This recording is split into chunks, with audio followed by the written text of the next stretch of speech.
აუცილებელია დიალოგი, კონსტრუქციული, რაოდენ რთული საკითხებიც არ უნდა იყოს. ქართული ოცნება ევროკავშირს დიალოგს და ურთიერთობის აღდგენას თხოვს. ეს განცხადება ივანიშვილის დაფუძნებული პარტიის ერთ-ერთმა ლიდერმა, საფრანგეთის, გერმანიის და პოლონეთის საგარეო საქმეთა სამინისტროების წარმომადგენლებთან შეხვედრის შემდეგ გააკეთა. თუ აქამდე ქართული ოცნება ევროკავშირის წევრ ქვეყნებს საქართველოს ომში ჩათრევის მცდელობაში ადანაშაულებდა, როგორც ირკვევა, ეს ბრალდებები პირისპირ ვეღარ გააჟღერეს. ქართულობას გვართმევენ ამბობთ ხოლმე და ქართულობას აღარ წაართმევენ.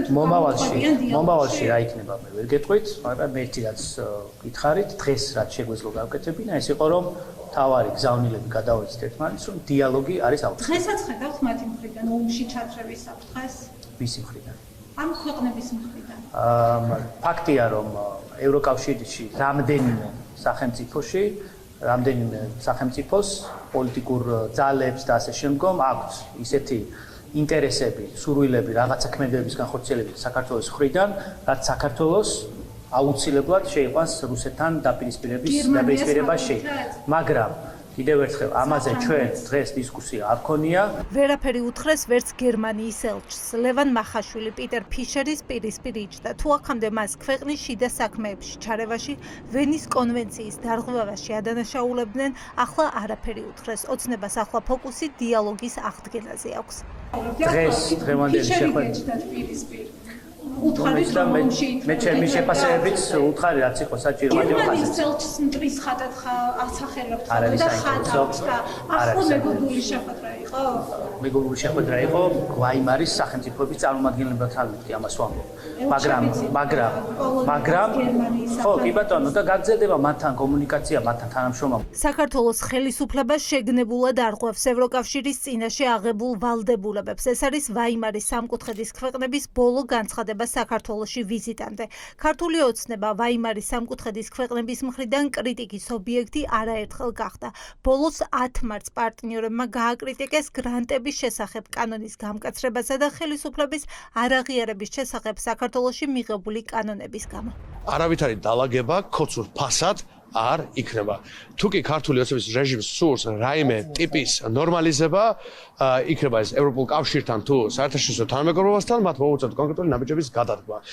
ეს არის, რა თქმა უნდა, ახალი არჩევნების დანიშვნა, ეს არის პოლიტპარტიების გათავისუფლება და ეს არის ურთიერთგანადგურებაზე მომართული პოლიტიკის შეწყვეტა. საუბარი იყო ითქვა ის, რომ როგორც ქვეყნის პარტნიორები ხარს უჭერენ ურთიერთობების კომუნიკაციას ამ ურთიერთობებში, რაც დიპლომატიაში აბსოლუტურად ბუნებრივი არის. ჩვენ ყველამ ვიცით რა გვჭირს, ჩვენ ყველანი მოსმენი ვართ რა ხდება ქვეყანაში, ამიტომ თუ საუბარი არის ევროპასთან გზების აღდგენაზე, ამის წინაპირობა უნდა იყოს ქართული შიდა პოლიტიკური პროცესის განორმალურება. ხარებაში რომ ოცნება თავს ესხმის საქართველოს პარტნიორებს, ძალიან მნიშვნელოვანია ჩვენი პარტნიორების თითოეული აქ ვიზიტი და ჩვენი მესიჯი, ასე ვთქვათ, გზავნილი მთავარი არის ის, რომ მიუხედავად ყველაფრისა, გვესმის სირთულეები, გვესმის რაც ხდება ძალიან კარგად, ჩვენს თავს ხდება, მაგრამ ძალიან მნიშვნელოვანია, რომ საქართველოს ჩვენმა პარტნიორებმა არ დატოვონ ამ რთულ ჟამს მარტო. რამდენად რეპრესიულია ოცნების ხელისუფლება და როგორ აშორებს ივანიშვილის გუნდი ქვეყანას ევროკავშირს. ამის გამო ვაიმარის სამკუთხედის ქვეყნებმა ოცნება არაერთხელ გააკრიტიკეს. განსაკუთრებული დარტყმის ქვეშ სამოქალაქო ორგანიზაციები აღმოჩნდნენ, რომელთა ნაწილი უკვე დაიხურა. მოსაზრებები აინტერესებთ თუ როგორ ვაფასებთ ამ მოვლენებს, რეალობა რა არის, როგორ შეიძლება იმ პრობლემების, რაც ქვეყანაში არსებობს, ამის გადაჭრა, ჩვენი როლი რა არის ამ პროცესში. ჩემი მთავარი სათქმელი არის ზოგადად ის, თუ რა ხდება საქართველოში, რამდენად არის შეზღუდული სივრცე ადამიანების თავისუფალი გამოხატვისთვის და რამდენად გავცდით უკვე რაღაცა რუსულ კანონმდებლობასაც კი ამ რეპრესიების თვალსაზრისით და ეს ყველაფერი რომ უბრალოდ აზიანებს საქართველოს მოქალაქეების უფლებებს. ვაიმარის სამკუთხედის ქვეყნების ვიზიტი წინ უსწრებს ლუქსემბურგში ევროკავშირის საგარეო საქმეთა მინისტრების შეხვედრას. მათმა შთაბეჭდილებებმა მნიშვნელოვანი გავლენა შეიძლება იქონიოს მინისტრების შეხვედრაზე, სადაც საქართველოზე იმსჯელებენ.